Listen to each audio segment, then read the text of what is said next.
காங்கிரஸ் உடைய படுதோல்வி தமிழ்நாட்டில் ஒருவேளை அங்கே ஜெயிச்சிருந்தாங்கன்னா இங்கே நிலைமையே மாறி இருக்கும். திமுக ஒரு வழி பண்ணியிருப்பாங்க. தாவேகாவை முட்டு சந்து கூட்டு போகிறதுல அங்கே ஒரு வியூக வகுப்பாளர் இருக்கார்ல ஜான் ஆரோக்கியசாமின்னு, அது மாதிரி காங்கிரஸை முட்டு சந்து கூட்டு போகிறதுல இந்த பிரவீன் சக்கரவர்த்தி பெரிய இது ஒன்றுமே கிடையாது, நீ அப்புறம் இங்கே துள்ளுற கொடுக்குற சீட்டை வாங்கிக்கோ. மொத்தத்தில் காங்கிரஸ் உடைய நிலைமை மிகவும் கவலைக்கிடமாக மாறிவிட்டது தமிழ்நாட்டில். இந்த சார் இருக்குல்ல, சார் பாருங்க கொஞ்ச நாள்ல திமுக அப்படி ஓரம் போகும். ஏன்னா சாரு ஒரு ஓடாத படம் தெரிஞ்சு போச்சு, பீகார்லேயே ஓடல. இந்த தேர்தல் நெருக்கம் இவ்வளோ பரபரப்புலேயே விஜய் வெளியே வர மாட்டேங்கிறார். இவருங்க தேர்தலில் தோற்று போயிட்டாங்க வச்சுக்கோங்க, விஜய் என்ன பண்ணுவார்? மறுபடியும் சினிமாவுக்கு போகிறதுக்கான வாய்ப்பு இருக்கு. தாவேகா திமுக ஸ்லீப்பர் செல்கள் பேச்செல்லாம் நம்பிட்டு பண்ணாங்கன்னா நான் சொன்னதான் நடக்கும். திமுக ஸ்லீப்பர் செல்கள்னு நீங்கள் யாரை குறிப்பிடுறீங்க சார்? இருக்கிறாங்க, தானாக வருவாங்க ஒரு டைமில். மற்றவங்க சொல்கிறதுக்கு நான் சொல்கிறது வித்தியாசம் இருக்குது, ஆனால் இருக்கிறார்கள். ஆதவுடைய குடும்ப பிரச்சனை நமக்கு தேவையா? இந்த மாமா மச்சானை கூட்டு பேட்டி எடுத்து அதை பெருசாக்குறதுன்றது என்ன வகை ஜேர்னலிசம்? பார்த்தா அவரவர்கள் தனிப்பட்ட வன்மத்தையும் அரிப்பையும் தீர்த்து கொள்வதற்கு மீடியான்ற போர்வையை பயன்படுத்துகிறாங்க. அது ஆதவர்ஜனுக்கும் பொருத்தும், சார்லஸுக்கும் பொருத்தும். ஜான் ஆரோக்கியசாமி திமுக ஸ்லீப்பர் செல் தான் என்னை பொறுத்த வரைக்கும். குஷிக்கு தன்னுடைய இருப்பை தக்க வச்சுக்கணும், எவனையும் கட்சிக்குள்ளே விடக்கூடாது. விட்டுட்டா நம்மளை பற்றி தெரிஞ்சிடும். இப்போ ஜனநாயகம் படம் வருது, நீங்கள் ஊழலுக்கு எதிராக யோகியர் அதுன்னு பேசுகிறீங்க. டிக்கெட் விலை எவ்வளோ? ஏன் 1500, 2000, 2500 விற்கிறீங்க?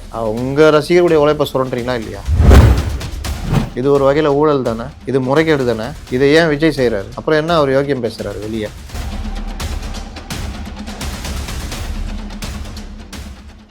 Cloud7 வாய்ஸ் நேயர்களுக்கு வணக்கம்.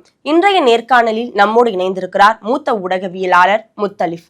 வணக்கம் சார். வணக்கம் சார். பீகார் தேர்தலில் காங்கிரஸ் படு தோல்வி அடைஞ்சிருக்காங்க. அது மட்டும் இல்லாம இதனால தமிழ்நாட்டில் எப்படி ஒரு தாக்கத்தை ஏற்படுத்துவாங்க? இவங்க திமுக கிட்ட இப்ப உரிமையா எங்களுக்கு இத்தனை சீட்டு தாங்க அப்படின்னு சொன்னா திமுகவும் தரத்துக்கு தயாரா இருப்பாங்களா? அது மட்டும் இல்லாம ராகுல் காந்தி காங்கிரஸ் தாவேகா கூட பேச்சுவார்த்தை நடத்துது அப்படின்ற ஒரு செய்தியும் பரப்பப்படுது. அதோடைய கருத்து என்ன?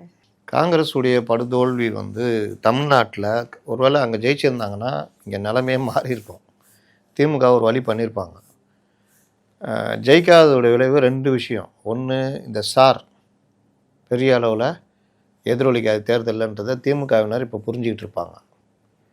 இன்றைக்கி கூட ஒரு சாரை பற்றி போட்டிருந்தார் சிஎம், ஆனால் அது ஒன்றுக்கும் வேலைக்கு ஆகாது. கிட்டத்தட்ட 5 கோடி பேர்கிட்ட போயிடுச்சு ஃபார்மு. எல்லாரும் ஃபார்ம் வாங்கி ஃபில்அப் பண்ணிட்டு இருக்காங்க. உங்களுக்கு வந்துச்சா? ஓட்டு போடுற வயசு வந்துட்டீங்களா நீங்கள்? வந்தாச்சு சார். உங்களுக்கு சார் ஃபார்ம் வந்துச்சா? வந்தது.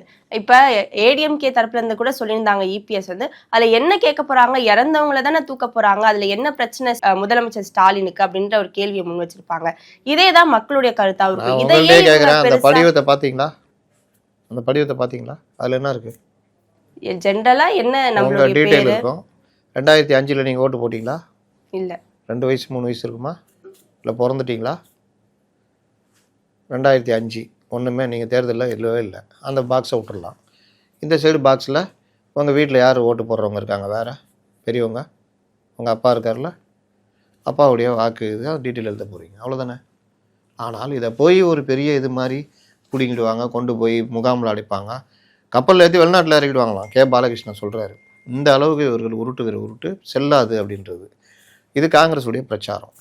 ரெண்டாவது, காங்கிரஸ் இவர்கள்ட்ட தனி ஆட்சியில் பங்கு, கூடுதல் தொகுதி, அது இதுன்னு உருட்டுறாங்க. இன்னும் சிலர் தாவேகாவோட காங்கிரஸ் போவோம், ராகுல் பேச போகிறோம். இதெல்லாம் இந்த பிரவீன் சக்கரவர்த்தி காங்கிரஸை தாவேகாவை முட்டு சந்து கூட்டு போகிறதுல அங்கே ஒரு வியூக வகுப்பாளர் இருக்கார்ல ஜான் ஆரோக்கியசாமின்னு, அது மாதிரி காங்கிரஸை முட்டு சந்து கூட்டு போகிறதுல இந்த பிரவீன் சக்கரவர்த்தி, குறிப்பாக ராகுலை தவறாக வழிகாட்டி கொண்டு போகிறல இந்த பிரவீன் சக்கரவர்த்தின்னு ஒருத்தர், அவர் தான் அந்த சார் கண்டுபிடிப்பாளர். இப்போ தோத்துட்டு வந்துட்டீங்க, என்ன சொல்லுவாங்க? யோ நீ ஒன்றுமே இல்லையே, அங்கே பெரிய இது ஒன்றுமே கிடையாது, நீ அப்புறம் இங்கே துள்ளுற கொடுக்குற சீட்டை வாங்கிக்கோ. இந்த தடவை ஒரு 4 சீட்டு குறைச்சிக்கிறோம், 20 சீட்டு தரோம், வாங்கிட்டு கம்மு நில்லுன்னு சொல்லுவாங்க. இல்லை நாங்கள் தாவேகா கட்ட போகிறோம், நாங்கள் தாவேகான்னா இப்போ தாவேகா என்ன இருக்கும்? ஒரு பக்கம் சித்தப்பா காலி, பிரசாந்த் கிஷோர் காலி, அவர் பேச்சை கேட்டால் நம்ம கண்டோன் முடிவுக்கு வந்திருப்பாங்க. ரெண்டாவது, இந்த பெரியப்பா காங்கிரஸு, இவங்களோட சேர்ந்து நம்ம என்ன பண்ண போகிறது அப்படின்றது நல்லா தெரிஞ்சிருக்கும். ராகுல் காந்தி பிரச்சாரத்துக்கே வரமாட்டார்ன்றதும் தெரிஞ்சிருக்கும். அப்போ அவர்களும் சேர்றதை யோசித்து மறுபரிசீலனை பண்ணுவாங்க. மொத்தத்தில் காங்கிரஸுடைய நிலைமை மிகவும் கவலைக்கிடமாக மாறிவிட்டது தமிழ்நாட்டில். இதுதான் நடக்க போகுது. ஸோ இப்போ அனைத்து கட்சி எஸ்ஐஆருக்கு எதிராக அனைத்து கட்சி கூட்டம் நடந்தது. ஆனா அதுல வந்து காங்கிரஸ் சட்டப்பேரவை தலைவர் தாமதமா வந்தாரு, சீக்கிரமாவே போயிட்டாரு அப்படின்ற ஒரு விமர்சனமும் வைக்கப்படுதுல்ல சார். அதுதான் அவங்க என்ன பண்ணாங்கன்னா, தேர்தல் நெருக்க வருது, செல்வ பெருந்தகை கொஞ்சம் பேர் அவங்க கூட நெருக்கமாக இருக்காங்க. இன்னொரு டீமு இந்த கேசி வேணுகோபால் டீமு, அந்த இவர் மாணிக் தாகூர், ஜோதிமணி, செல்வகுமார், அழகிரி, ராஜேஷ்குமார், சட்டமன்ற தலைவர், இந்த டீம் எல்லாம் திமுகவுக்கு எதிராகவே அப்படியே கம்பு சுற்றிக்கிட்டு கூடுதல் இடம் வேணும், ஆட்சியில் பங்கு வேணும் உருட்டிகிட்டு இருக்கிறாங்க. இன்னொரு பக்கம் நாங்கள் பாரு அங்கே போயிடுவோம், விஜய் கூட போயிடுவோன்னு பயமுறுத்திட்டு இருக்கிறாங்க. திமுகவுக்கு அது பயம் தானே. காங்கிரஸ் போயிடுச்சுன்னா ஒரு 6% ஓட்டு மிஸ் ஆகும்ல. காங்கிரஸ் போனால் காங்கிரஸ் மட்டுமா போவோம், வேறு சில கட்சிகள் போயிடும். அந்த பயம் திமுக இருக்கிறதுனால அதை பயன்படுத்தலான்னு பார்த்தாங்க. அதுக்கு இது மரணடி வந்துச்சு. இதனால எந்த ஒரு தாக்கமும் தமிழ்நாட்டில் பெருசாக பண்ண முடியாதுல்ல. நிலைமையை மாற்றிக்க வேணாம்ப்பா, கம்முன்னு இருந்துருவோம் அப்படின்ற மாதிரி பயம் வரும்ல. அந்த பயம்தான் இப்போ வந்துருக்குது. இப்ப காங்கிரஸும் தாவேகா கூட கூட்டணி வைக்கல அப்படின்னா தாவேகாவோட நிலைமை என்னவா இருக்கும்? தாவேகா ஏற்கனவே சித்தப்பாவை நம்பினாங்கன்னு சொன்னோம்ல. சித்தப்பா பிரசாந்த் கிஷோர் நம்பி இப்போ அவரை நம்ப முடியாது. அப்போ ஆதவுடைய இது கொஞ்சம் கீழே இறங்கும். ரெண்டாவது காங்கிரஸ் கூட சேர்ந்தா மண்குதிரை நம்பி ஆற்றுல இறங்குன்னா அவங்களுக்கு தெரியும். ஏன்னா செலவழிக்கணும். தேர்தலில்னா 10 கோடி 15 கோடி ஆகும் ஒரு தொகுதிக்கு. அப்போ அவ்வளோ செலவு காங்கிரஸுக்கு செலவழிச்சிக்கிறதுக்கு திமுக ரெடியாக இருக்கும். தாவேகா ரெடியாக இருக்குமா? அவங்க தொகுதி வேட்பாளர்களுக்கே கொடுக்கறதுக்கு பண்ண மாட்டாங்க. அப்போ இவ்வளோ நடைமுறை சிக்கல்கள் இருக்கும்போது தாவேகா என்டிஏவுடைய அந்த அழைப்பை வந்து மீண்டும் மறுபரிசீலனை பண்ணுறதுக்கு வாய்ப்பு இருக்குது. ஏன்னா இவர்கள் திமுக ஸ்லீப்பர் செல்கள் கூட இருக்கிறவங்க பேச்சை கேட்டு தனியாக நிற்கணும்னு முடிவு பண்ணாங்கன்னா இந்த சட்டசபை தேர்தலில் பெரிய அளவுக்கு அடி வாங்குவாங்க. பீகார் வந்து இதுக்கு பெரிய உதாரணம். வாக்கை பிரிக்கிறது, தனியாக நிற்கிறது, இது பிரசாந்த் கிஷோருக்கு பெரிய இதாக அமைஞ்சிச்சு. அந்த மாதிரி இங்கே தனியாக நிற்கிறதுன்றது, நீங்கள் சீமான் மாதிரி தாக்கு பிடிக்கிற ஆளாக இருந்தால் பிரச்சனை இல்லை. நீங்கள் முதல்வர் வேட்பாளர் முதல்வர்ன்ற ஆட்சி இப்படி போன்றீங்க. 2 பெரிய கட்சிக்கு நடுவில் மாட்டின சின்ன படகு மாதிரி, 2 கப்பலுக்கு மாட்டின மாதிரி படகு மாதிரி. ஆனால் 2 அலையிலையும் நீங்கள் என்ன ஆவீங்க? படகு கவுந்துடும். பெரிய கப்பலுங்க. அப்போது நீங்கள் தனியாக நின்று தோற்று போயிட்டீங்க. 234 தொகுதியிலையுமே ஓட்டு வாங்கலாம், ஆனால் சீட்டு வாங்க முடியுமா அப்படின்றது கேள்விக்குறி. ஒரு தொகுதி கூட ஜெயிக்கிறதுக்கான வாய்ப்பு இருக்காது. நீங்கள் 70,000 80,000 ஓட்டு வாங்கணும். நீங்கள் ஒவ்வொரு தொகுதியிலும் 20,000 30,000 15,000 8,000 10,000 வாங்கினீங்கன்னா அது வாக்காக இருக்கும். அதனால் யாராவது ஒருத்தர் தோற்றுருப்பாங்க, டிஎம்கே ஐடிஎம்கேல. நீங்களும் தோற்றுருப்பீங்க. அப்போ என்ன ஆகும்னா, அடுத்து 2031 தான் முதல்வர். Parliament election 2029. அதுக்கே 3 வருஷம் காத்து கிடக்கணும். இந்த தேர்தல் நெருக்கம் இவ்வளோ பரபரப்புலேயே விஜய் வெளியே வர மாட்டேங்கிறார். கட்சியுடைய வேலையும் பார்த்தீங்கன்னா பெருசாக இயங்கலை. பீகார் எலெக்ஷன் பற்றி ஏதாவது சொல்லியிருக்காங்களா? அறிக்கை ஏதாவது வந்திருக்கா? இது வரைக்கும் எதுவும் வரல. ஒரு நாட்டில் பெரிய எலெக்ஷன் நடந்து என்டிஏ கூட்டணி இதெல்லாம் வந்திருக்கு. ஒரு அறிக்கை வரணுமா வேணாமா? வரலை. அப்போ இந்த மாதிரி சூழ்நிலையில் இவருங்க வந்து தேர்தலில் தோற்று போயிட்டாங்கன்னு வச்சுக்கோங்க, விஜய் என்ன பண்ணுவார்? மறுபடியும் சினிமாக்கு போகிறதுக்கான வாய்ப்பு இருக்குது. அப்படி இருந்தால் கூட 280 கோடி ரூபா விஜய்க்கு சம்பளம் கொடுத்து எடுக்கிற அளவுக்கு இங்கே தயாரிப்பாளர் இருக்காங்களான்னு தெரியாது. நடிக்கலாம், ஏதாவது போகலாம் வரலாம். அப்போது அந்த கட்சியுடைய நிலைமை என்ன ஆகும்? மக்கள் நல கூட்டணி மாதிரி ஆகும். இதை உணர்ந்தால் கரெக்டாக என்டிஏ கூட கை கோத்தாங்கன்னா ஒரு 40-50 எம்எல்ஏ ஜெயிக்கலாம். பரபரன்னு அரசியலில் இருக்கலாம். விஜய் எதிர்கட்சி தலைவர், துணைத் தலைவர் புஷி ஆனந்த், கொறடா அருண்ராஜ், இப்படி என்டிஏ கூட அவங்க கூட்டணி வைக்கிறாங்க அப்படின்னா அதிமுக இதை எப்படி சார் பார்ப்பாங்க? அதிமுக தான் முதல்வர் வேட்பாளரா என்டிஏ சார்பா அறிவிச்சிருக்காங்க. ஆமாம், அவ்வளோதான். நிதிஷ்குமார் தான் முதல்வர் வேட்பாளர். சிராக் பாஸ்வான் வந்து 29 சீட்டு ஜெயிக்கிறாரு, 19 சீட்டு ஜெயிக்கிறாரு. அதனால் நிதிஷ்குமார் ஏதாவது பாதிப்பா? அவ்வளோதான். இங்கே பிஜேபியை பொறுத்த வரைக்கும் நான் சொல்கிறேன், ஏடிஎம்கே தான் முதல்வர் வேட்பாளர். 140 சீட்டுக்கு மேலே நிற்பாங்க. இவங்களுக்கு ஒரு 50 சீட்டு கொடுப்பாங்க தாவேகாக்கு. பாஜக ஒரு 25-30 சீட் நிற்பாங்க. பாமக ஒரு 10 சீட்டு நிற்பாங்க. தேமுதிக ஒரு 5 சீட்டு. 10 நின்னா 10 ஜெயிக்கலாம், 5 நின்னா 5 ஜெயிக்கலாம். 20 வாங்கிட்டு 5 ஜெயிக்கிறது மேட்ரு இல்லை, 5 வாங்கிட்டு 5 ஜெயிக்கிறது தான் மேட்ரு. அந்த மாதிரி அமையும் அந்த கூட்டணி. அப்போ 40 இருந்தால் 50 சீட்டு வாங்கினாங்கன்னா 45 சீட்டு ஜெயிச்சாங்கன்னா எதிர்கட்சி அவங்க தான், எதிர்கட்சி தலைவர் விஜய் தான். நீங்கள் கூட்டணியில் போயிட்டு முதல்வராக துணை முதல்வர் ஆனீங்கன்னா அவங்களுடைய தப்புக்கெல்லாம் நீங்கள் நாளைக்கு மக்கள்கிட்ட பதில் சொல்லணும். எதிர்க்கட்சி தலைவர்னா நல்லா கம்பு சுற்றலாம் வெளியில் இருந்துன்னு. இதையெல்லாம் அவர்கள் உணர்ந்தார்கள்னா நல்லாயிருக்கும்.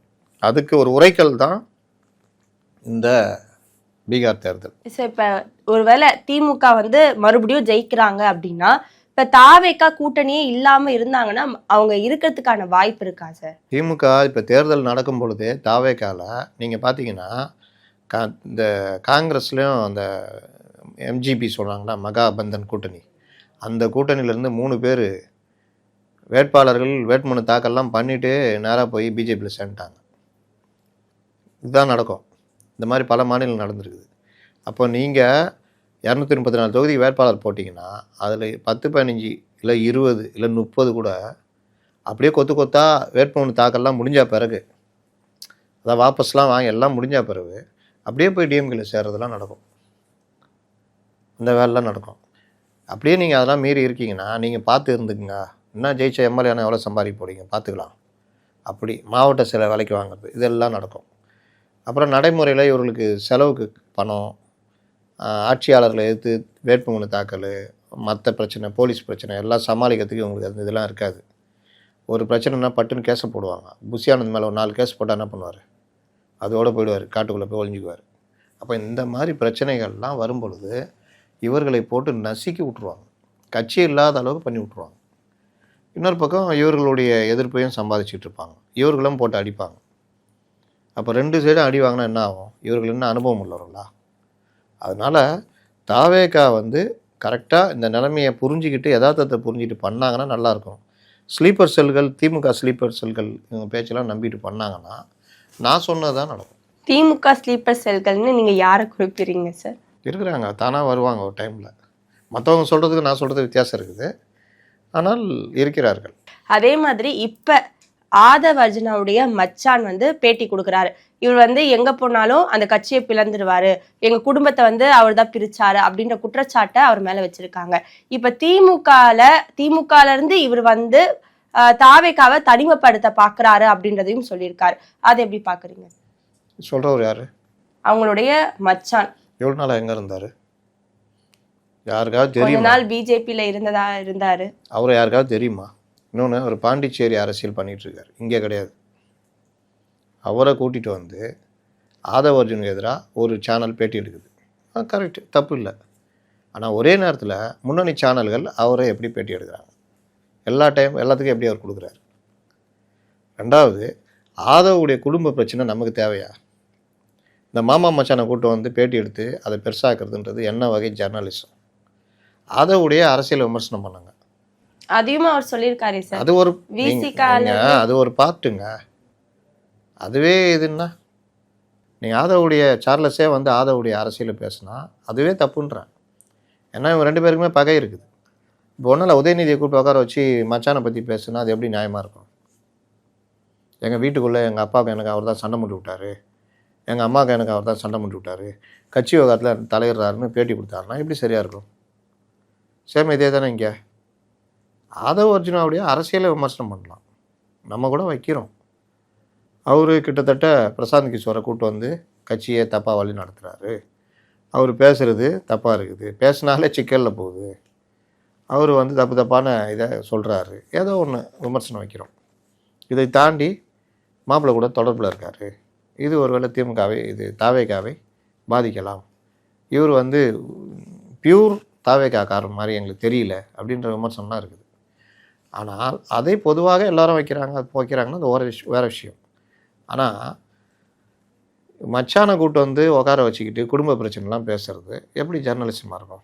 இன்றைக்கி யூடியூபர்ஸில் பலரும் அந்த வேலையை பண்ணுறாங்க, நம்ம கண்டிக்கிறோம். ஏன் கண்டிக்கிறோன்னா எத்திக்ஸ் தெரியாது. ஏதோ ஒரு எங்கேயாவது டிகிரி முடிச்சுட்டு எங்கேயாவது ஒரு இடத்துல உட்காந்துங்கன்னு இதுதான் கேள்வின்னு அவங்க நினச்சிட்டு இருக்கிறாங்க. இதெல்லாம் கேட்டால் இதெல்லாம் தான் பத்திரிக்கை இது அப்படின்னு. இன்னும் யூடியூப்புன்றதே பத்திரிக்கைக்குள்ளேயே வரல, வரம்புக்குள்ளேயே வரல. அப்போ இதெல்லாம் கரெக்டாக நினச்சி பேசிக்கிட்டு இருக்கிறாங்க. அதுவே நம்ம தப்புன்னும் போது மெயின் ஸ்ட்ரீம் மீடியாலே அதே வேலை பண்ணால் ஆதவை பற்றி விமர்சிக்கணும்னா ஆதவுடைய அரசியல் விமர்சனம். இப்போ ஏன் சார் அவருடைய பேச்சு அதிகமாக பேசப்படுது? அதுக்கான காரணம் என்னவா இருக்கும்? இதுதான் நல்ல கேள்வி. இது வந்து அவர் போன தடவை மேடையில் பேசும்பொழுது உதயநிதியை நேரடியாக அட்டாக் பண்ணி பேசினார், திமுகவை நேரடியாக அட்டாக் பண்ணார். விஜய் கூட பேசலை, இவர் பேசுனதுலேயும் மற்ற விஷயங்கள் பேசலை. உதயநிதி அதை சுற்றியே தான் அவர் பேசினார். செந்தில் பாலாஜி இந்த மாதிரி இது. அந்த கோபம் ஆதவ அர்ஜுனாவை அடிக்கணும்னு. அவர் உதயநிதி இவ்வளோ பேசியிருந்தாலும் அவங்களுடைய சொந்தக்காரர் மாப்பிள்ளைகிட்ட நெருக்கமாக இருக்கார். அப்போ உதயநிதி அந்த டீமுக்கு என்ன கோவம் வருமா வராதா? அப்போ அவர்கள் இங்கே சைடு போடுறா மச்சானை பிடி, மச்சானை கூப்பிட்டு பேட்டி எடுங்க அப்படின்னு ஒரு அசைன்மெண்ட்டு. மச்சானுக்கு என்ன, அவருக்கு ஏகப்பட்ட கோவம் இருக்குது. அவர் ட்விட்டரில் அதெல்லாம் எழுதியிருந்தார். இப்போ மெயின்ஸ்ட்ரீம் மீடியாவை கூப்பிட்டு பேட்டின்னு எடுக்கும்போது அவருக்கு ரொம்ப சந்தோஷம். ஆதவை பற்றி கண்டதை பேசி இது பண்ணுறாரு. பார்த்தா அவர்கள் தனிப்பட்ட வன்மத்தையும் அரிப்பையும் தீர்த்து கொள்வதற்கு மீடியான்ற போர்வையை பயன்படுத்திக்கிறாங்க. அது ஆதவ அர்ஜுனுக்கும் பொருந்தும், சார்லஸுக்கும் பொருந்தும். இந்த ஒரு காரணத்துக்காக தான் இப்ப அவர் அதிகமா பேசப்படுறாரு. இப்ப ஆதவ அர்ஜுனாவால எந்த ஒரு தாக்கமும் தாவேக்காவுல இல்லையா சார்? இருக்கும். என்ன மாதிரியான? ஏன்னா அவர் ப்ரொபகண்டா செக்ரட்டரி, விஜய் கூட நெருக்கமாக இருப்பார். தப்பாக கூட முடிவெடுக்கலாம். அதில் அவர் ஒரு காரணமாக இருக்கலாம். அவர் ஜானு புஷி 3 பேரும் ஒன்றா தான் இருக்காங்க. அப்போ ஜான் எடுக்கிற டாமினேஷனுக்கு இவர் ஒத்து ஊதலாம், புஷிக்கு ஒத்து ஊதலாம். அப்போ அவர் அவருக்கு இப்போ கரெக்டு எதுன்னு தெரிஞ்சால் இதான் கரெக்டு, ஜானு புஷி தப்புன்னு கொண்டு போனாருன்னா அது கட்சிக்கு நல்லது. ஆனால் அவரும் உட்காந்துட்டு நான் என்ன சொல்கிறேன், ஆதவ அர்ஜுனா இப்போவும் திமுகவில் டாப்பில் இருக்கிறவங்களோட நெருக்கமாக இருக்கார். இவர் எப்படி திமுகவுக்கு எதிராக விஜயை கொண்டு போய் சரியான பாதையில் நிறுத்துவார்னு கேட்குறேன். அப்போ திமுகவுக்கு எதிராக வேணாம், நம்ம தனியாக நிற்கணும்னு ஒரு இதை கொண்டு போகிறாருனாலே திமுக ஆதரவான, திமுகவை பாதிக்காத வகையில் முடிவெடுக்கிறதுக்கு விஜய்கிட்டே ஒரு டாமினேட் பண்ணுறாரு. அதற்கு தெரிஞ்சோ தெரியாமலோ டம்மி பீஸுங்க இப்போ ஜான் ஆரோக்கியசாமி போன்றவர்கள் உதவுகிறார்கள். ஜான் ஆரோக்கியசாமி திமுக ஸ்லீப்பர் செல்லு தான் என்னை பொறுத்த வரைக்கும். அப்போ அவர் விஜய்கிட்ட டாமினேட் பண்ணுறாரு. அப்போ விஜய்க்கு தப்பான ஆலோசனை கொடுக்குறாரு. நம்ம இவர் புஷிக்கு தன்னுடைய இருப்பை தக்க வச்சுக்கணும், எவனையும் கட்சிக்குள்ளே விடக்கூடாது, விட்டுட்டா நம்மளை பற்றி தெரிஞ்சிடும் அப்படின்னா அவரும் இவங்களோட ஒத்து போகிறாரு. இன்னொன்று 234 தொகுதி தனியாக நின்னா தோற்று போயிட்டா விஜய் நடிக்க வந்துடுவார். அப்போ புஷிக்கு பிரச்சனை இல்லை, அப்பாடா அப்படின்னு போயிடலாம். இன்னொன்று 234 தொகுதியிலும் கல்லா கட்டலாம்ல, வேட்பாளர் தேர்வு அது இதுன்னு அந்த மாதிரி யோசிக்கலாம் புஷி ஆனந்த். இப்படி ஒவ்வொருத்தருக்கும் தனிப்பட்ட அந்த எண்ணங்கள் ஒரே வகையில் இதில் போகும் பொழுது விஜயை முட்டு சந்துக்கு கூட்டு போவாங்க. ஆதவ அர்ஜுனா ஸ்பான்சரா இருப்பாரா சார் தாவேக்காவுக்கு? அவர் செலவு பண்ணிக்கிட்டு இருக்காரு. ஆனால் தேர்தலில் அவர் எல்லா இதுக்கும் செலவு பண்ணதுலாம் அவர் தயாராக இல்லை. அவருக்கு இன்னும் ஒரு சில முக்கியமான ஆட்களுக்கு செலவு பண்ணுவார். மற்றபடி அவர் தயாராக இல்லை. கட்சி தான் செய்யணும், விஜய் தான் செய்யணும். வேட்பாளர்கள் தலையில் தூக்கி போடுவாங்க.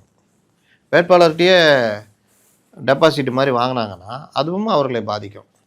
புஷி அந்த வேலையை பண்ணுவார். அப்போ அது மீண்டும் மீண்டும் அந்த கட்சியை புதைக்குழி கொண்டு போகும். என் ரசிகர்களை நான் துன்பப்படுத்த மாட்டேன்னு ரஜினி சொன்னார், அஜித் சொன்னார்.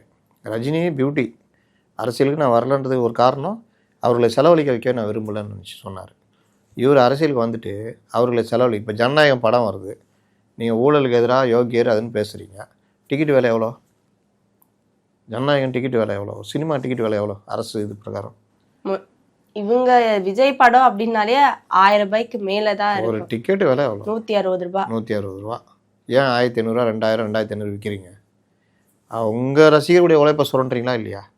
நான் 10 மடங்கு காசு, அந்த காசு இருந்தால் நான் வீட்டு செலவு பண்ணுவேன், ஏதோ ஒன்று பண்ணுவேன். என்கிட்ட உங்களை நான் ரசிக்கிறேன்ற ஒரே காரணத்தை வச்சுக்கிட்டு என்னை 10 மடங்கு செலவழிக்க வைக்கிறீங்க. அந்த 10 மடங்கு, 1 மடங்குக்கான காசு அரசிட்ட போகும், 160 ரூபாக்கான டேக்ஸ் இது போகும், மீதி வசூல் பண்ணது எல்லாம் இவர்கள்ட்ட போகும். இது ஒரு வகையில் கருப்பு பணம் தானே, இது ஒரு வகையில் ஊழல் தானே, இது முறைகேடு தானே. இதை ஏன் விஜய் செய்கிறாரு? அப்புறம் என்ன அவர் யோக்கியம் பேசுகிறாரு வெளியே? இது வரைக்கும் அதானே பண்ணிட்டு இருந்திருக்காரு. அப்போ இவர்கள் எல்லோரும் கேட்டாரா சொல்லுவாங்க, எல்லோரும் தான் வாங்குறாங்க, எல்லோரும் தான் வாங்குறீங்க, இப்போ யார் இல்லைன்னது?